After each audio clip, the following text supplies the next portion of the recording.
네, 미국에서는 출구 전략 얘기가 나오고 있습니다. 그만큼 경기 전망을 긍정적으로 보고 있다는 얘기가 될 것이고요. 어제 일본은행은 이틀간의 금융통화정책 회의 후에 일본의 경기 회복세가 나아지고 있다라는 긍정적인 진단을 내놓기도 했습니다. 미국과 일본의 상황이 이렇다라면 결국 글로벌 시장이 회복되는 데 있어서 유로존이 중요한 변수가 될 텐데요. 오늘 이 부분 얘기 나눠보겠습니다. BS투자증권 투자전략부 홍순표 부장 나와 계십니다. 부장님 안녕하세요. 네, 안녕하세요. 예, 지금 유로존의 경제 상황 어떻게 진단해 볼 수 있을까요? 예, 앞서 지적해 주신 것처럼 미국과 일본 같은 경우는 경기 대응력을 높임에 따라서 경기 회복세가 어느 정도 가시화되는 그런 모습이 나타나고 있는데요. 반면 유로존 같은 경우는 지난 1, 4분기 기준으로 해서 현재 5분기 연속 역성장세를 기록을 하는 등 일단 정책적인 대응에도 불구하고 경기 회복세가 나타나지는 않고 있습니다. 결국 하반기를 비롯해서 좀 더 장기적인 관점에서 글로벌 경기 회복세 여부는 유로존에 의해서 결정될 가능성이 높다고 볼 수 있겠는데요. 사실 그동안 유로존 같은 경우는 재정 위기에 대응하기 위해서 정책적인 대응에 한계를 가졌었고 이에 따라서 사회 안전망이 축소가 되고 또 가계의 소비 활동이라든지 기업의 경제 활동이 위축되면서 고용이 크게 줄어들면서 실업률이 높은 수준으로 올라가는 등 이에 따라서 다시 소비여력이 줄어드는 이런 악순환 구조가 계속해서 반복적으로 이루어져 왔었습니다. 이에 따라서 그림이 나타나고 있듯이 유로존 실업률 같은 경우는 올해 4월에 12.2%를 기록하면서 재정 취약국들 중심으로 역대 최고치 수준까지 상승한 상태입니다.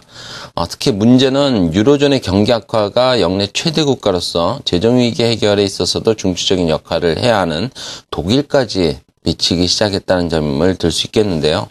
올해 1, 4분기 독일 GDP 성장률은 전년 동기 대비해서 기준으로 마이너스 0.3%를 기록하면서 일단 13분기 만에 역성장세를 기록을 했습니다. 유로존 역내 수출이 크게 감소한 영향으로 재정 취약국들의 수입 부진 등이 일단 경기 위축이 독일 수출 부진으로 연결되면서 독일 경기 전반에도 악영향을 미치고 있는 것으로 유추를 해볼 수 있습니다. 실제로 그림에 나타나고 있듯이 2011년 3, 4분기부터 작년 4, 4분기까지 독일의 유로존 역내 수출 평균 비중은 37.7%까지 하락을 했습니다. 작년 4, 4분기 수출이 2011년 3, 4분기에 비해서 2.2% 증가에 불과했다는 점을 고려한다면 역내 수출 감소가 독일 경제 부진에 크게 작용했다라는 근거를 들 수 있을 것 같습니다.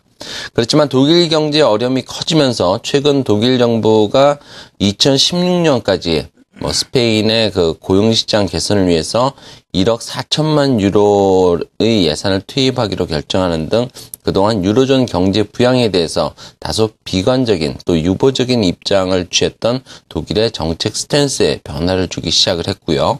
이런 정책적인 스탠스의 변화가 유로존 전체로 확대되고 있다는 점을 고려한다면 하반기 유로존의 경기에 대한 시각 어느 정도 좀 긍정적으로 가져갈 여지는 분명히 있다라고 볼 수 있겠습니다. 네, 유로존 경제 부양에 독일이 좀 적극적으로 나설 모습을 보이고 있다라는 건데요. 그렇다면은 그동안 경기 부양에 있어서 다소 소극적이었던 유로존이 말이죠. 앞으로 경기 회복 위해서 어떻게 대응할지가 관심사인데요. 정책 대응은 어떤 식으로 진행이 될까요? 일단 지난 2000년부터 작년까지 보면 유로존 경제가 글로벌 경제에서 차지하는 비중은 대략 20% 정도를 평균적으로 나타내고 있습니다. 예. 유로존의 경기 위축이 중국을 비롯한 신흥국들 특히 제조업을 중심으로 한 국가들에게 크게 부정적인 영향을 미치고 있다라고 볼 수 있겠는데요. 향후 유로존 경기는 그동안 소극적인 정책적인 대응에 얼마만큼의 변화가 있을 수 있을지에 의해서 결정될 것으로 보이고 이런 부분은 글로벌 경기에 있어서도 상당히 중요한 변수라고 볼 수 있습니다. 일단 유로존이 앞으로 실행할 수 있는 정책적인 조합은 대략 두 가지 정도를 예상을 해볼 수 있겠는데요. 우선은 정부 정책과 통화정책이 병행되는 그런 경우를 생각해 볼 수 있습니다. 최근 정부 정책들이 이미 성장 쪽으로 조금씩 무게를 옮겨가고 있지만 문제는 결국은 통화정책이라고 볼 수 있겠는데요. 유럽중앙은행의 회원국의 국채를 직접 인수하는 금지 조항, EU의 그런 조약 준수를 현재 유럽중앙은행은 독일의 그런 직접적인 또 간접적인 반대에 의해서 하지 못함에 따라서 미국과 일본이 단행하고 있는 양적 완화와 같은 정책을 시행할 수는 없는 상태입니다. 그렇지만 유로존 경기의 침체가 독일 경기를 위협하고 있기 때문에 향후 유로존의 역할 확대에 대해서 독일이 어떤 변화를 보여줄 수 있을지 어느 정도 좀 중요한 관건이라고 볼 수 있겠고요.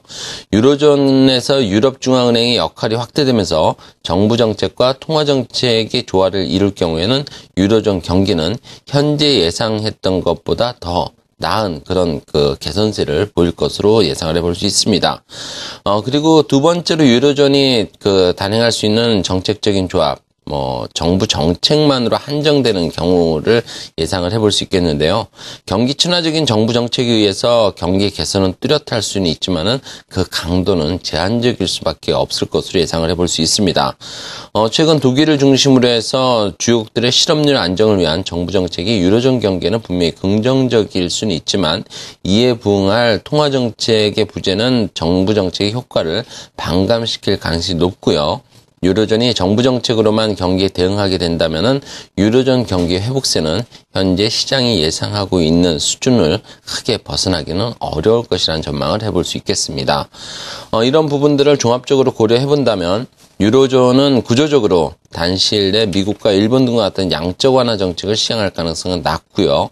다만 최근 실업률과 재정 감축 시한 연장 등에서 나타난 정부 정책의 기조적인 변화 가능성만으로도 일단은 하반기 유로존 경기의 방향성은 현재보다 개선될 것으로 예상이 되고 이런 부분들은 현재는 다소 좀 변동성을 수반하고는 있지만 코스피를 비롯한 글로벌 증시에 있어서도 펀더멘탈 측면에서 긍정적인 그런 모멘텀이 될 것이라는 기대감은 유지 가능해 보입니다. 예, 글로벌 경기가 회복되는 데 있어서 좀 유로존이 상당 변수로 떠올랐는데 이 통화 정책과 병행하기보다는 일단은 당장은 정부 정책으로만 밀어붙일 확률이 높고 그렇더라도 차차 개선이 나타날 것이다 이렇게 말씀을 해주셨습니다.